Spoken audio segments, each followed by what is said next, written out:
Τα νεότερα είναι η τελευταία συνάντηση που έχουμε κάνει με τον Δήμαρχο, η οποία έγινε προχθές. Μας ανακοίνωσε ότι βρισκόμαστε προς το τέλος. Έχει υπογραφεί από τον κυρία Κεφαλογιάννη η απόφαση του Δήμου για τροποποίηση των 4 στάσεων που έχει αποφασίσει ο Δήμος.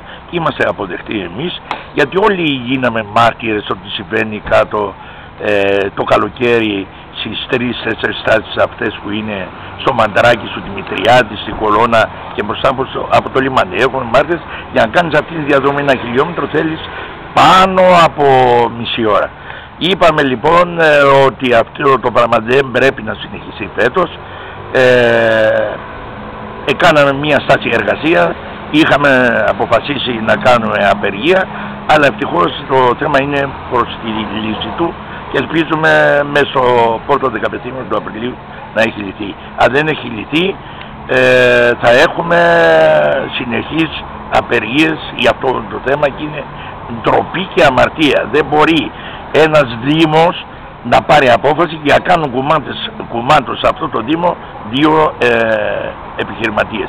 Δεν λέμε να μην κυκλοφορούν τα αυτοκίνητα. Εμείς λέμε τα λεωφορεία τους, εμείς λέμε ναι να κυκλοφορούν, αλλαγή των 4 στάσεων που κάνουν το κομφούζιο αυτό που κάνουν μέσα στο καλοκαίρι, που όλοι μας και εσείς κάποια στιγμή αν κυκλοφορούσατε και κυκλοφοράτε μες στην πόλη θα το είχατε διαπιστώσει. Μάλιστα. Τώρα να σας ρωτήσω για την συνάντηση που θα έχετε τη Δευτέρα στο Λιμενικό Ταμείο.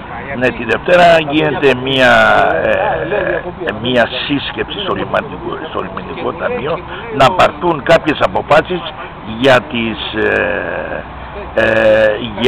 ασφάλεια του λιμανιού.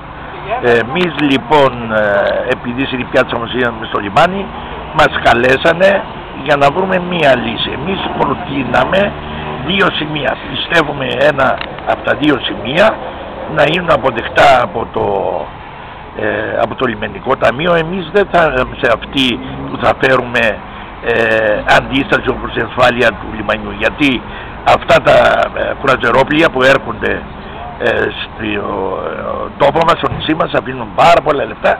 Εμείς λοιπόν δεν θα είμαστε η αιτία για να μην έρχονται, αλλά θα πρέπει όμως να βρεθεί και μια λύση και να εξυπηρετούν οι άνθρωποι, να είναι προσβάσιμο το ταξί προς τους ανθρώπους.